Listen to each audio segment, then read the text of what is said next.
this morning, then I'd just like to go back to a few points in the history of avant-garde film that we had to leave aside a little, and maybe look with you a little closely at these excerpts of text.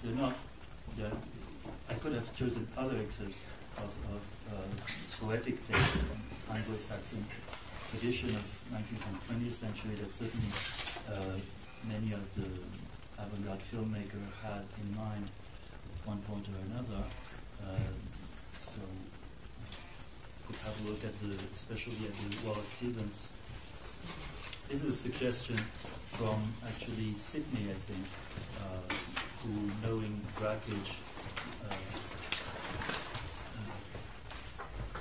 learned that he was, among many other things, reading Wallace Stevens, but he was also reading extensively romantic and modernist poetry, and as I said, also his contemporaries. So it can give kind of some of the same ideas, although they're not expressed as conceptual ideas, in a completely different language than the visual language, and even from the spontaneous noting and quasi-poetic notes of Brackage, because in Wallace Stevens, as in a completely different way of Blake, those poetic truths, so to speak, were themselves expressed in a non-discursive or at least non-demonstrative way, but still in a very speculative and very, how to say it, abstract way, you could say. So I think it's interesting to hear at least the language and how different it is, although it might be saying actually the same thing, especially around the difference and joining of vision and imagination, and between imagination and knowledge, not in a scientific sense, but in a mystical or visionary sense. So there's that. Also, if you'd like to comment a little more than I did, I just generally presented it on Len Lye's text. Did you have time to look at it at all? Or, yeah, it's not very long, and it's a completely different kind of perspective than the expressionistic, intense, existential style of the later filmmakers of the 60s, although Len Lye continued to work until the 80s. He died probably in the late 80s, I believe. But his last film, he completed. He didn't actually complete it, but he continued working on it until the 80s.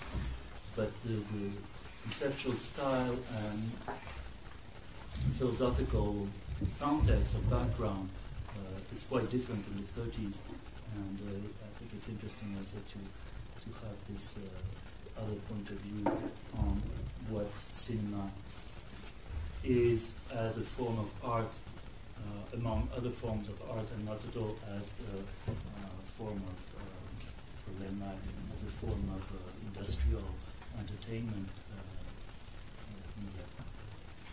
So I suggest then that to comment a little on these three texts, and then perhaps, are you all well acquainted with Len Lye's films? No?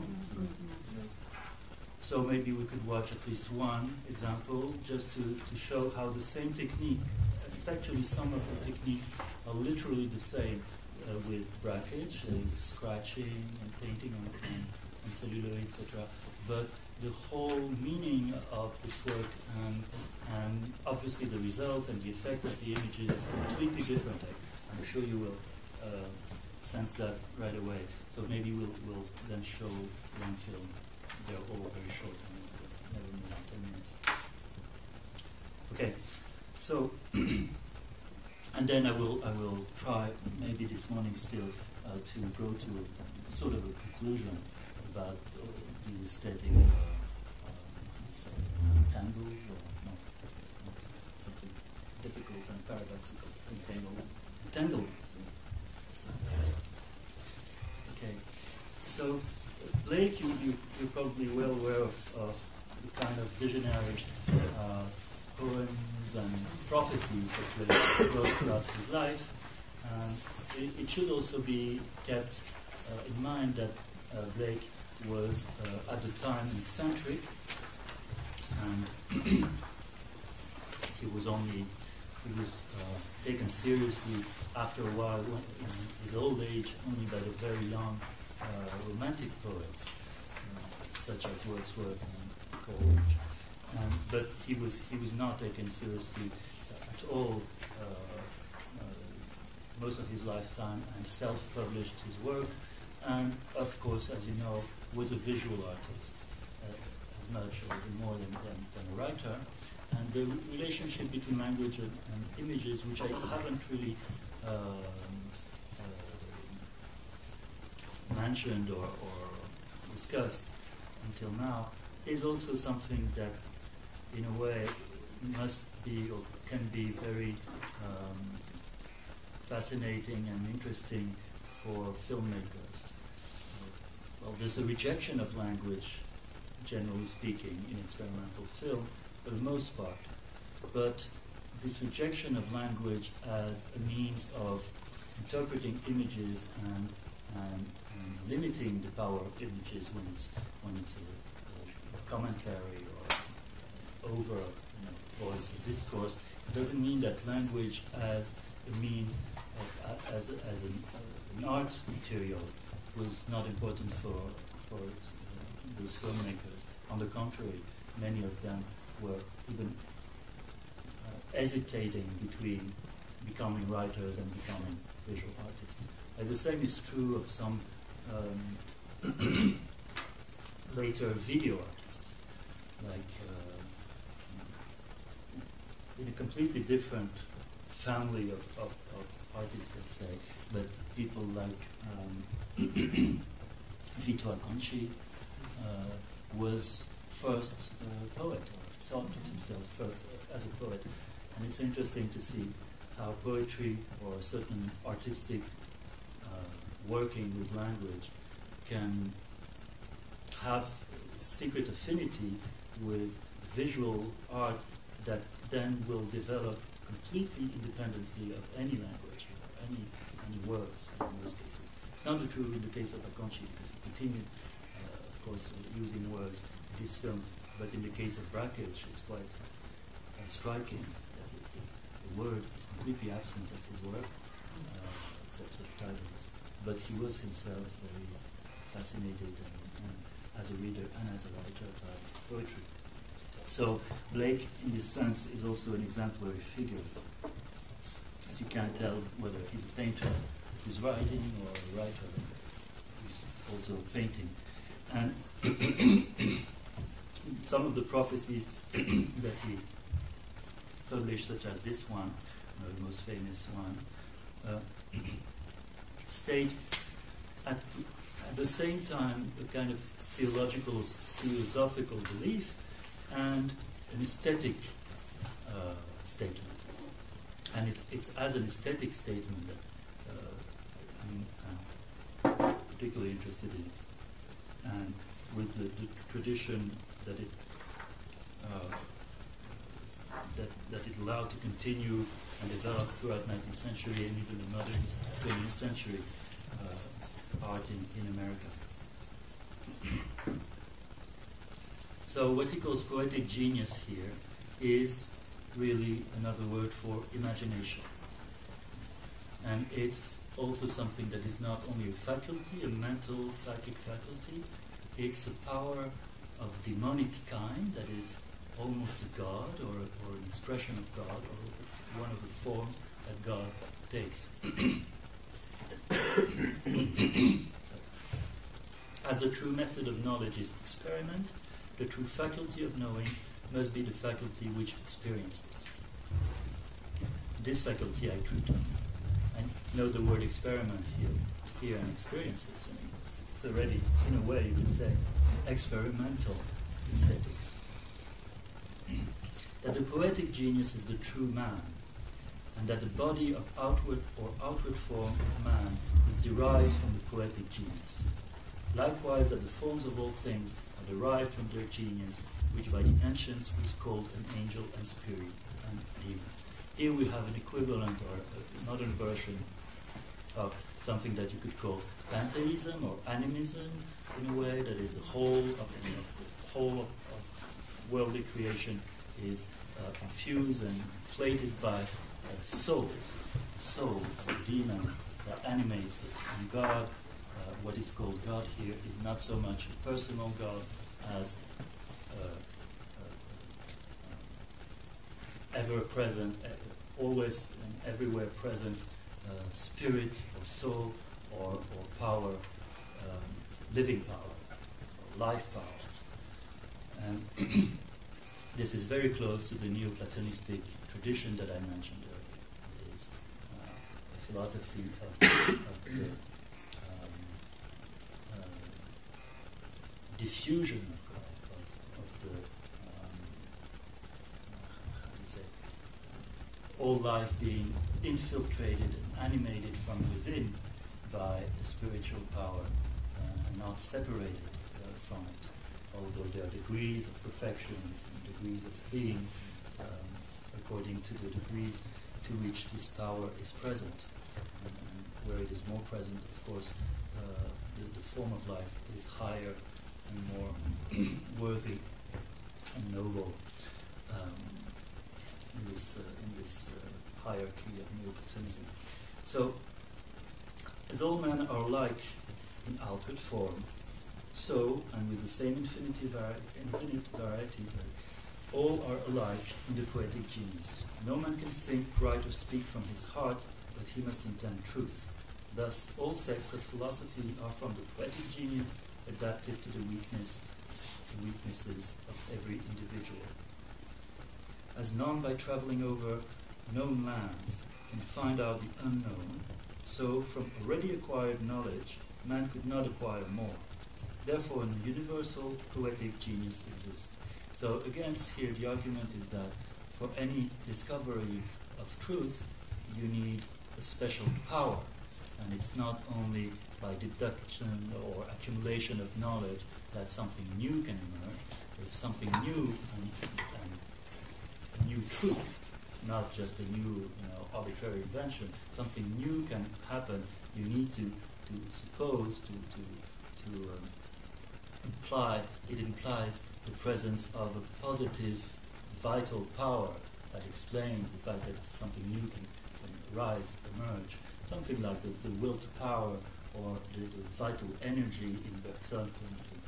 That is the idea of a real sense of a real being or a form of being, positively existing power, force.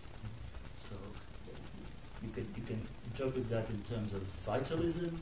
That is, this force is like what explains the existence of life, and there's a power, a drive for life and for more and increase of life, just like plants want to grow. You could interpret it in a more spiritual and metaphorical way, although I don't think that's what Blake's intent. That is, the possibility of newness in art or culture, for instance, implies that there is an active faculty, and it's not only through combinations, analogous thinking, association of ideas, or of cultural contents that something new can emerge. We need to at least to posit as a hypothesis the existence of a positive and real drive within man's mind, at least. If you limit this to a metaphorical theory of art, then it will come to that, to the idea of a real genial capacity, that is, capacity to create, engender. That's what genius means, the capacity to engender new beings. So nothing new could exist if there wasn't this poetic genius everywhere. Then the end of the text pertains more to the difference of religion, less important for our purpose, but still showing how it is close to the Neoplatonician tradition. It is not a religion in the strict sense, because it's not a matter of precise rituals or liturgical particularities, but religion in the sense that something common to all beliefs can be found, and this is simply that there is a natural orientation of the human mind, human species, in its intellectual and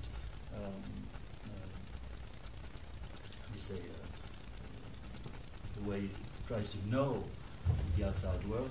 There is a natural attraction towards what is true and good. So in Neoplatonistic tradition, this is what they call one, unity, being on top of everything else, even superior to being itself.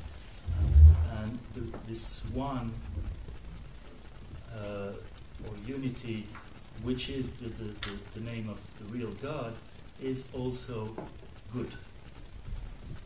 The good, agathos, that you find it in Plato's Republic, for instance. It all goes back to Plato's very strange and so much commented thesis in Republic, saying that good, or the good, is superior even to being. That is, the highest form and source of all being is not itself being. It's higher than being. So this can be interpreted in many ways. It can be interpreted in moral ways, saying that the imperative for good, for saving other, for instance, moral imperative is superior to any metaphysical essence. And God is not so much a being as an imperative. That's one way to see it. And in Neoplatonistic tradition, when you say that God is being, that he is the supreme being or a supreme being, it doesn't mean that he is a thing or an étant, as in Heidegger's difference between étant and, I don't know how you translate that, beings and being as a verb. It doesn't mean that he is a being. It means that he is being if being is an imperative verb, that is, be. This is also, there's a big development that in the mystical Muslim thought, deriving also from Neoplatonistic philosophy, that is, the highest form of being, that is God, is not an infinitive. It's not, being or to be, or something that you could imagine as a thing then, or as a state, or as as something existing and consisting, or as a substance. It's rather an imperative address to all the beings. And this imperative address is the principle that makes them be, or makes them able to exist. So God is the verb in the imperative form of be. Be. You yourself be. And this is the source of being itself. So I mentioned that just because this kind of speculation tries then to recognize in all forms of religion, philosophy, beliefs, morals, or even art, the same converging tendency towards this unified and unifying principle that is both the source of being, the source of creation, of continuous flowing creation of life and of life form and of art, and also a form of superior good, superior moral principle. It's higher than anything that is, and in a way nothing. In a way, the best way to designate God in Neoplatonistic tradition is to say that he isn't, that he is not anything, and that he doesn't exist even in the sense of an existing thing, of all existing things that we know. He is not anything at all. He is just the source of everything else, just like him. Not just like, but in a way, like. It could be compared also to extreme Oriental thinking of nothingness as a void, as not the deprivation of something, deprivation or negation of something, but as a source of everything. The source of everything cannot be something. The source of everything is necessarily a kind of nothingness or void, but an active, charged void, some kind of void that would be already an interplay of forces, of tension, and of possibilities. Anyway, I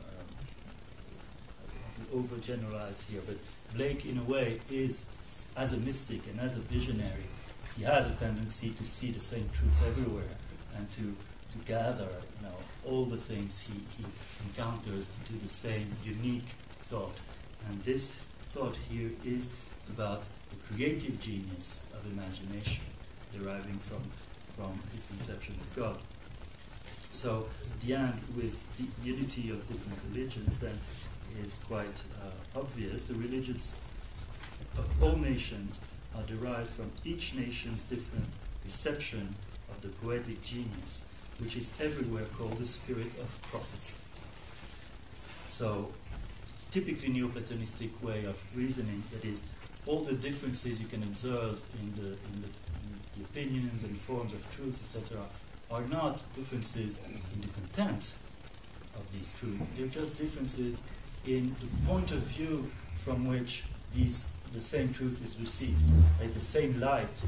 In light, in the language of light, it's very easy to see that the same source of light, whether it's reflected by a blue or green surface, will give another color, but the light itself is the same light, and it has all the nuances of the wavelength, all the different wavelengths. So certain receptors have certain wavelength, and they absorb all the other, and they just give one, so that they have one color. But the light itself is in no way different when it strikes this or that object. And it's the same with the truth he's speaking of. And obviously, I mean, it's quite natural that he will come to the term of prophecy to describe this unique spirit of renewal and invention. The Jewish and Christian testaments are an original derivation from the poetic genius. This is necessary from the confined nature of bodily sensation. Now again, the confined nature of bodily sensation is the limitation that translates the message into these varied forms. But the message itself comes from the same unique truth of what he calls poetic genius. As all men are alike, though infinitely various, as all religions and as all similars have one source. The true man is the source, he being the poetic genius. So the invocation of prophecy here interested me.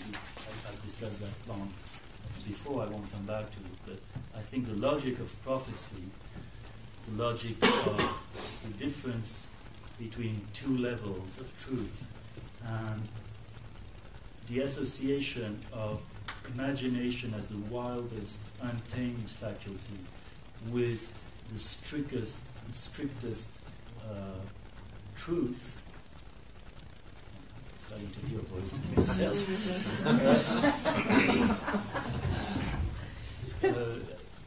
think this is very, very useful to understand the paradoxes of some experimental practice, such as experimental film, because unconsciously sometimes, but sometimes consciously, I'm sure that someone like Brakhage had his visionary fits and thought of himself as a kind of prophet, although he wouldn't say so, not to make a fool of himself, but there is something like the belief that the deeper you go in the unknown fantasies of your half-conscious mind, and the closer you get to the truth, right? And this is typically a prophetic conception of art.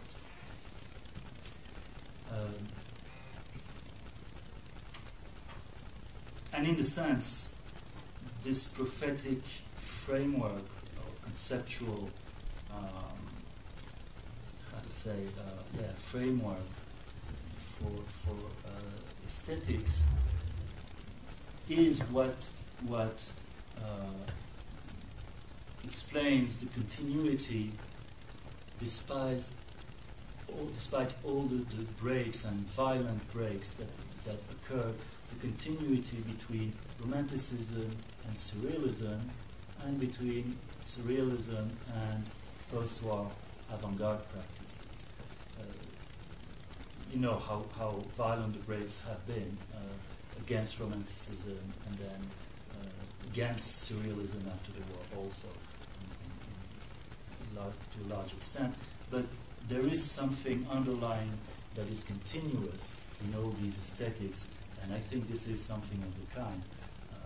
That is something that reconciles opposites, reconciles some really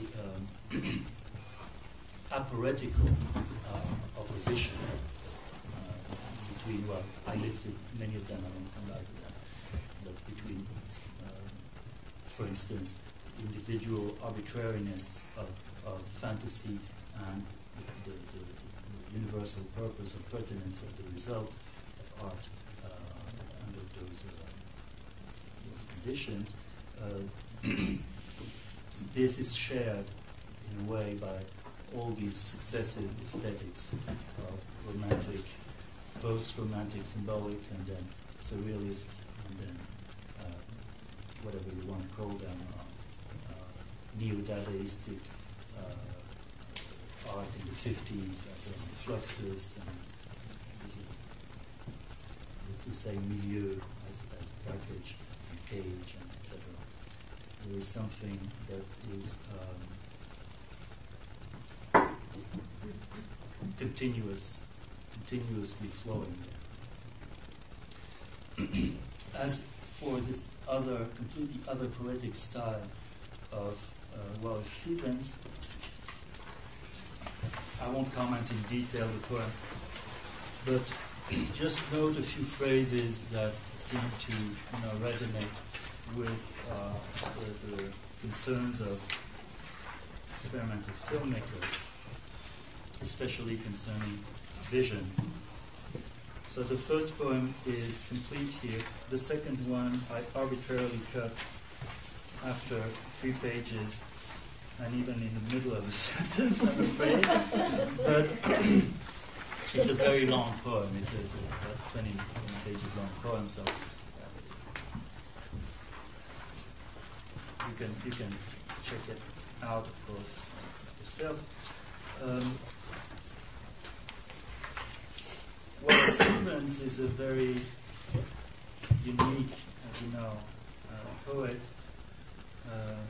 even in the American tradition, and in a way, he is a philosopher poet, let's say, and a philosopher poet not of traditional learned philosophy where you have to, quote closely the important philosophers of the past and just move concepts like slightly, and try to do your own thinking with displacement of the traditional concept. He is not at all in this posture. On the contrary, he's the kind of autodidact, self-made thinker, so to speak. And in this way, he points to very crucial conceptual questions and philosophical difficulties directly from the experience of experimenting your own experience. That is, the experience of trying to give account of the simplest activity of contemplating things, contemplating the landscape around, contemplating the now mid-bourgeois life of East Coast America in the 40s and 50s, and through this simple landscape suddenly arise very speculative questions about the existence of outside world, about the difference between the thing in itself and its vision, about imagination as a misleading faculty, or on the contrary, heuristic faculty that allows you to see deeper, and around art as either perfection of nature, that is perfection in an active sense, perfecting nature, doing it, making it more perfect, or as an independent object that would maybe stand in total void and emptiness. All these very difficult, almost unsolvable questions are constantly present in this poetry. And in this case, it's really about vision and the seeing and the thing seen. And the poem itself becomes a kind of capsule of both very concrete and very abstract reality, and also a witness of the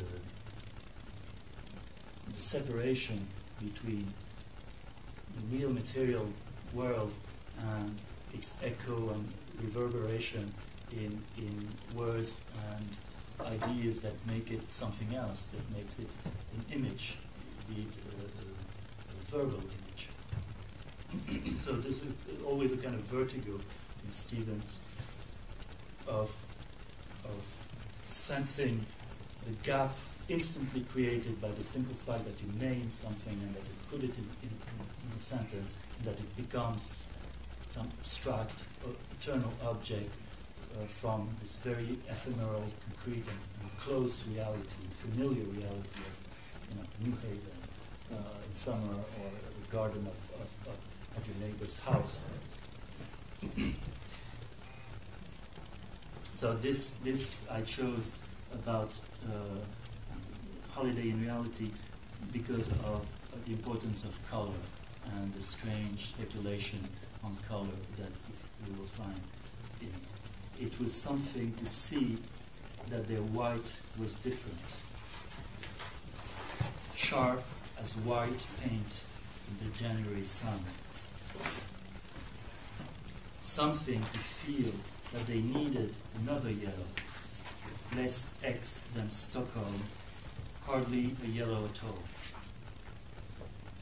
A vibrancy not to be taken for granted from the sun in an almost colorless, cold heaven. They had known that there was not even a common speech, a labra of a common man who did not exist. Why should they not know they had everything of their own, as each had a particular woman and her touch? After all, they knew that to be real, each had to find for himself his earth, his sky, his sea, and the words for them and the colors that they possessed. It was impossible to breathe at Durand-Ruel's. The following Judas grows from the belly, or not at all. The flowering, I said the flowering Judas grows from the belly, or not at all. The breast is covered with violets. it is a green leaf. Spring is umbilical, or else it is not spring. Spring is the truth of spring or nothing, a waste, fake. These trees and their Argentines, their dark spiced branches, grow out of the spirit of their fantastic dust. The bud of the apple is desire, the down-falling gold, the catbirds gobble in the morning half awake. These are real only if I make them so. Whistle for me, grow green for me, and as you whistle and grow green, intangible arrows quiver and stick in the skin, and I taste at the root of the tongue the unreal of what is real. I won't comment, precisely line by line. The poem would be too long and I don't think even useful. Each of us can experience the poem as a work of art in his or her way. But what is striking to me in the overall reading of the poem is that it is really about this paradox, this disturbing thought that things, outside things, physical and colorful things outside me, it says me, but it can be you, become real for me only when I make them. So that only when I name them, grasp them,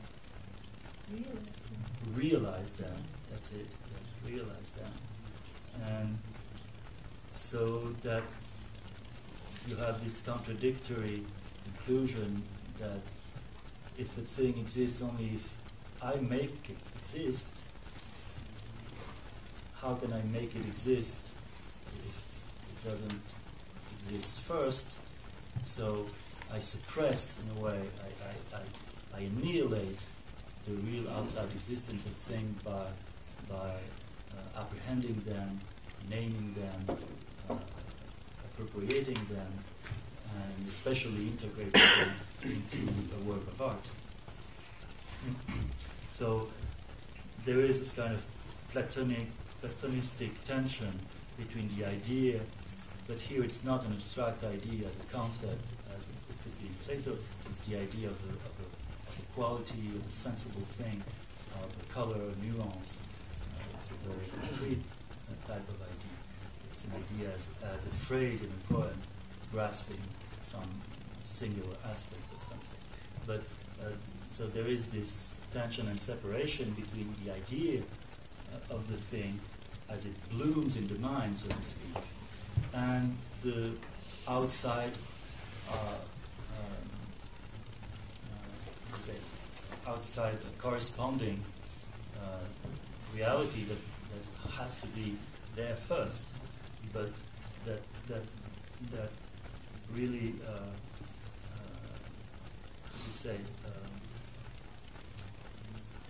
not bloom, but it comes into full being, fulfills its existence when it is properly perceived, named, experienced.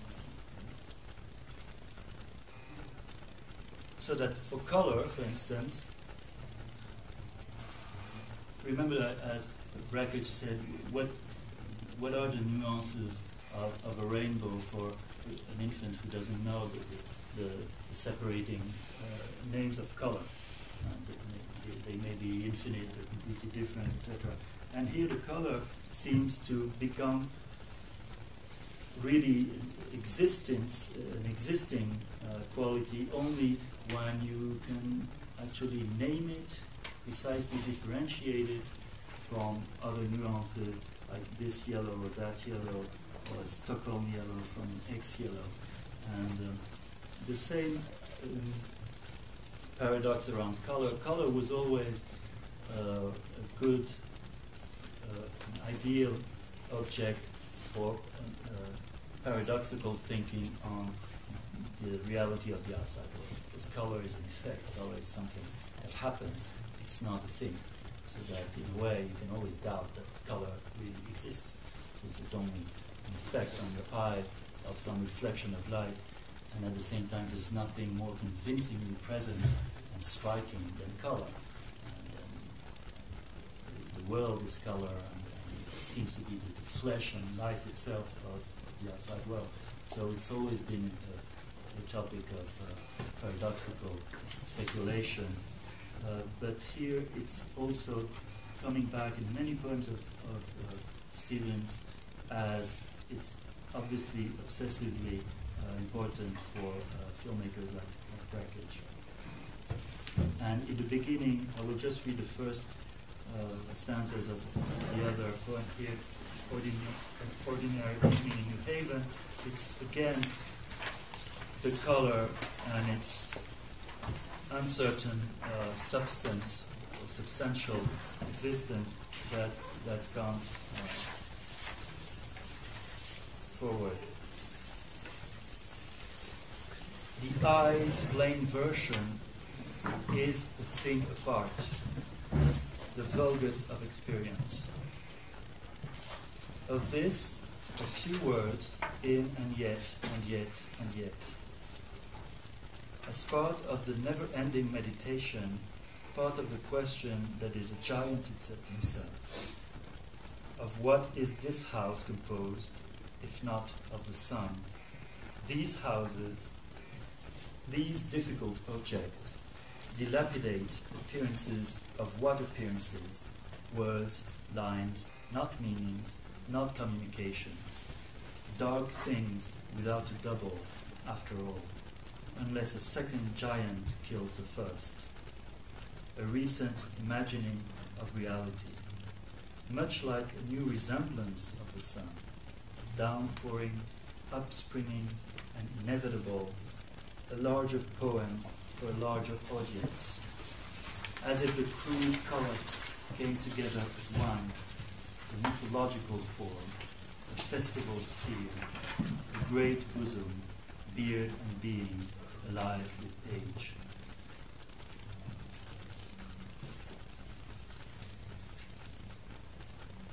I would compare or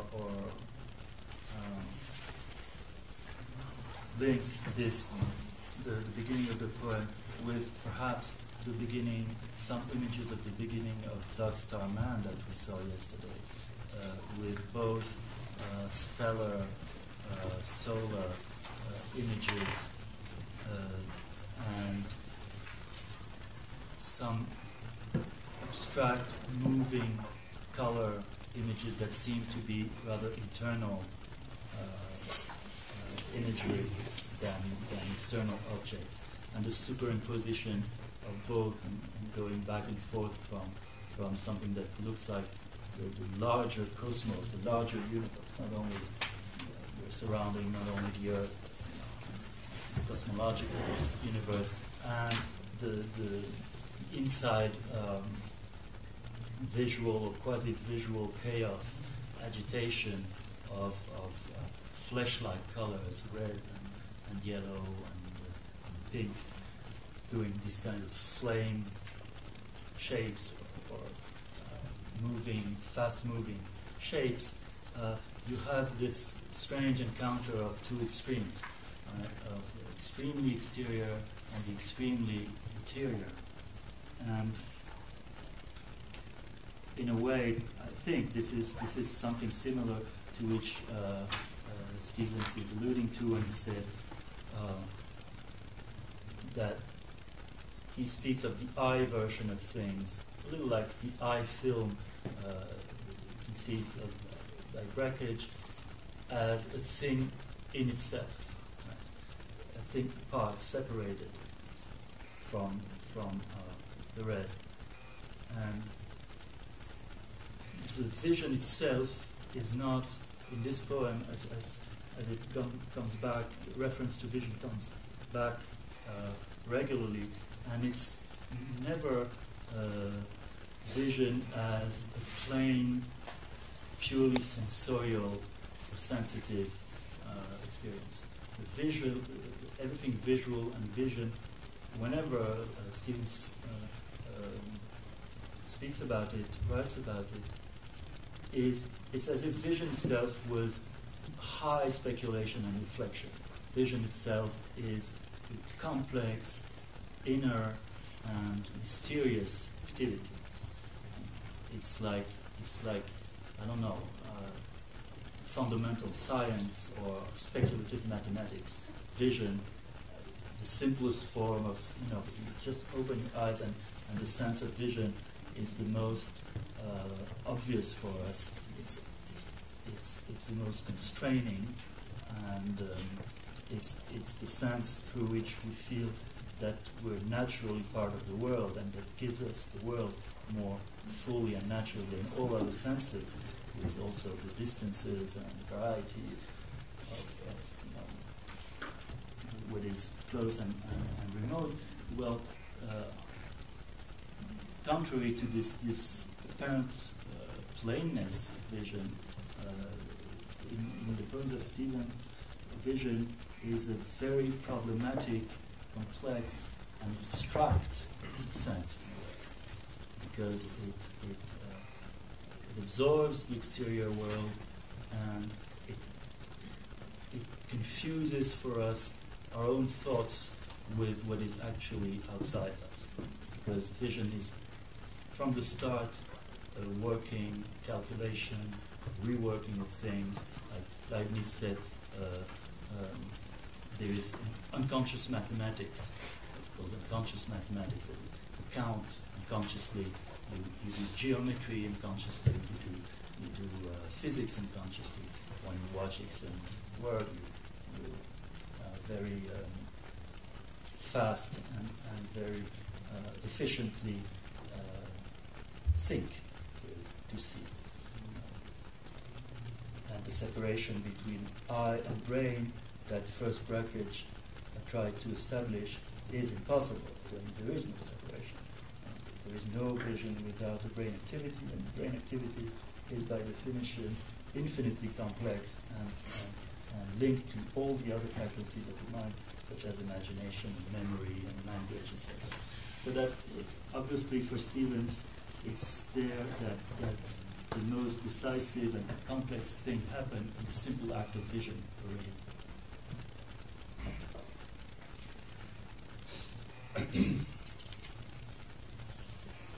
Do you have any questions or remarks? Or maybe you haven't had time to really read, but you can keep them. Go back to them.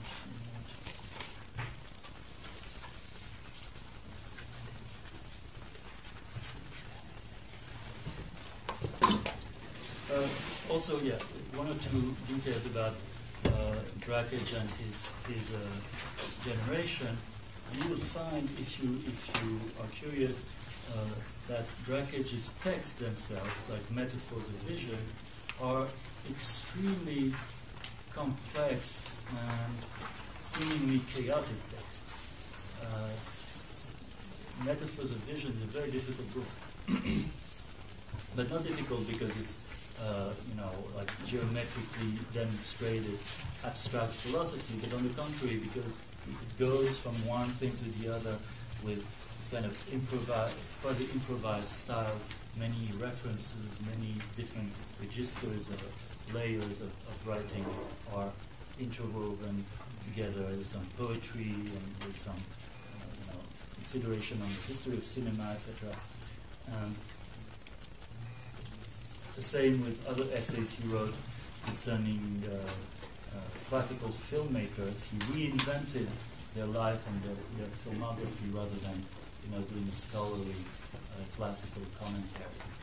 He reinvented the life of Méliès and people like that in very inventive, quasi delirious improvisations, although it's writing, so it's not really improvisation. It looks like that. And certainly religious and even spiritual speculation is not at all remote, and it it's something that he's not afraid of attempting.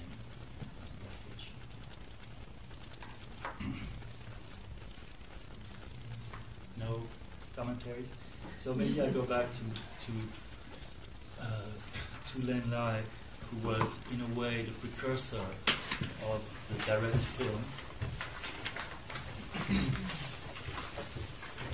and who had a way of theorizing what he was doing extremely different, not opposed, but radically different than what we saw, and especially and even of these antecedent, possible antecedent or parallel texts such as Blake's Students.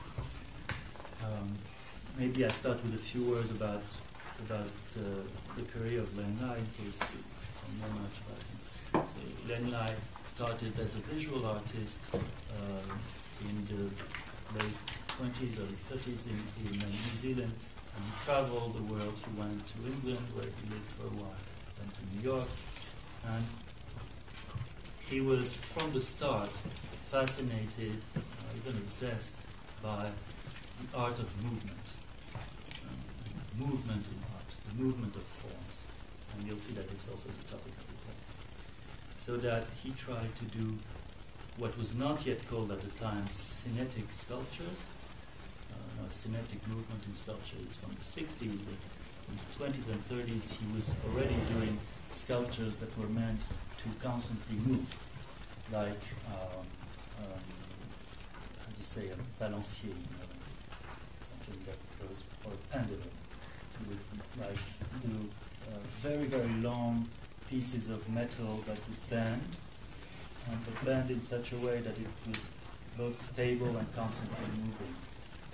Could, turn, reverse, and then he would put different weights on them so that it would complicate the movement. He worked with springs also, with all kinds of fine material that could become string, and that could be, manipulated as barbed wires or all kinds of things. And he was at the same time fascinated by the local traditions of folkloric art of the aboriginous tribes living in both New Zealand and close islands of the Pacific, and their forms being non-geometric forms, although sometimes very regular, very often organic-looking forms with curves and round volumes, and forms that could be applied to both pure art and to decoration, with no clear-cut limit, as in Western art, between art and decoration or applied art. That is, forms that could be printed on clothes, tattooed on the skin, used to make jewelry or furniture or whatever. And so he started to experiment himself with similar forms in painting, sculpting, and very early with film.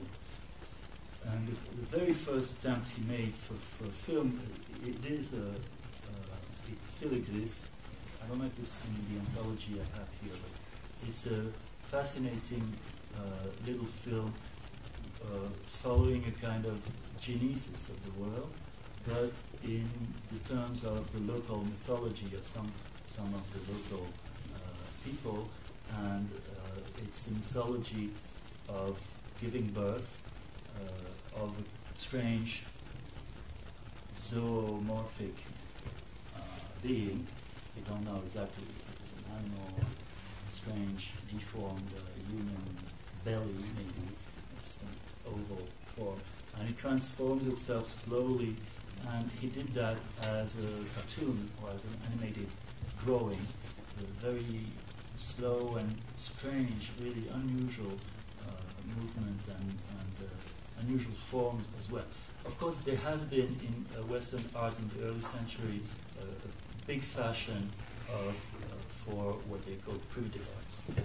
As you know, the Cubists especially imported some of these forms and develop them. But Len Lye is still different because it's Pacific. It's not African masks.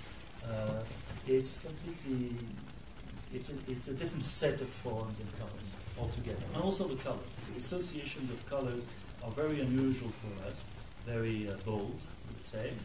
And he uses them with no restraint.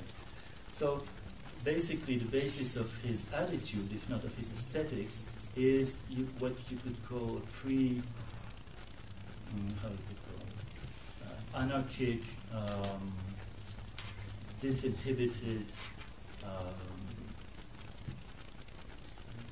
don't know exactly how to qualify it. He presented himself as a modern primitive, I would say. So he would walk barefoot, eat on the floor at people's place, mixing, all kinds of things without hierarchy, refusing all kinds of hierarchy between low art and high art, or good manners and bad manners. So he was this kind of énergumène, as we say in French. Someone who allows himself to do anything he loves in any circumstance. So he was a renowned character in the art world in England at the time when he started to do his first animated film, and he also did all these other forms of art I mentioned. So after this first very strange film, he developed a completely original technique that he invented of acting directly on the film with paint, with inks, with blades and points and sharp stamp utensils. And he thought that this would be a new art, completely new art. Had not much to do with the classical narrative film, which he more or less, or rather more than less, despised and was not interested in. So it was as if cinema had not really existed as such, and a new cinema, a real cinema, had to be invented, and the real cinema would be an art of pure movement, where the only element, the real element of every form is movement, nothing else but movement. That is, that a form is not a thing, it's just a moment. Form is a moment. Forms exist only if you stop the process, if you stop growing, if you stop the movement of life. Even our form, the form of our bodies, we can consider them only because we ignore the fact that time is changing the body constantly, although slowly for us, but it's just a matter of scale and speed. The truth is that there is only movement and change, and all the rest is an abstraction taken from the movement and change, or from the becoming, as Bergson said. So universal becoming is a universal flow, universal dance of forms and shapes and volumes, out of which we isolate more or less arbitrarily fixed forms. But real art should lead you back to this truth of ever changing forms, shapes, and colors. So cinema obviously is the art for that. That's what he explains. So he's also, this is another case of secret affinity between poetry and visual art and moving visual art. He wrote this text, as I mentioned before, and it's written here with Laura Riding, who was a modernist poet of importance of the time, still is.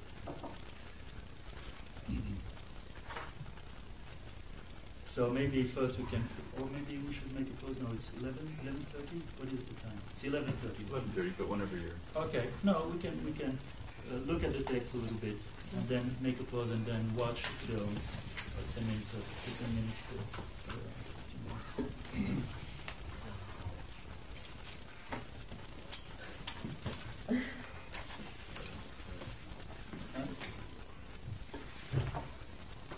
Movement as language. You'll see that it's a rather radical aesthetic statement that he's making here. And of a much larger import than just his own filmmaking. It can be applied to a large part of 20th century art in a way. It could be an undertext helping to understand a large part of the art from the 1910 movement is the result of a feeling in one thing of strong difference from other things. Movement is always one thing moving away from other things, not toward. And the result of movement is to be distinct from other things. The result of movement is form. The history of any definite form is the movement of which the form is the result. When we look at something and see the particular shape of it, we are only looking at its afterlife. Its real life is the movement by which it got to be that shape. The danger of thinking of physical things in terms of form rather than of movement is that a shape can easily seem more harmonious, more sympathetic with other shapes than its historical individuality justified. There is a literary temptation to give it too much meaning, to read truth signs where they are only life signs. But if we think of physical things in terms of movement, we avoid the confusion of life with truth. Movement is strictly the language of life. It expresses nothing but the initial living connotations of life. It is the earliest language. The argument here is rather complex, in fact, because what he means by the fact that we shouldn't stop at form and shouldn't take form too seriously and interpret it as, he says, sign, or interpret it in a literary way, he says, that is, comment on it and extract meaning from it. This is really what we constantly do, what every kind of knowledge or most of our relations to the real things is about. We see forms, we isolate them, we identify them, then we interpret them, we name them, and from this we extract some meaning, some supposedly knowledge and truth. If you take seriously what he's saying here, it would disqualify a large part of human knowledge, of science, any kind of knowledge needs to have fixed forms to interpret and to study. But if he is right, or they are right, who are writing, the forms themselves are just illusion of stability and of substance coming from the slowness or the stopping of constant change and constant movement. As you take a plant, for instance, the shape of the plant is completely different from the time it's a seed to the little shoot to the flowers and the leaves of an adult plant. And these shapes, as precise as they are, and you can draw them, and you do, and you can catalog them in encyclopedia. In fact, they are never stopped. They are never fixed. They're just moments, and they're constantly transforming from one to the other.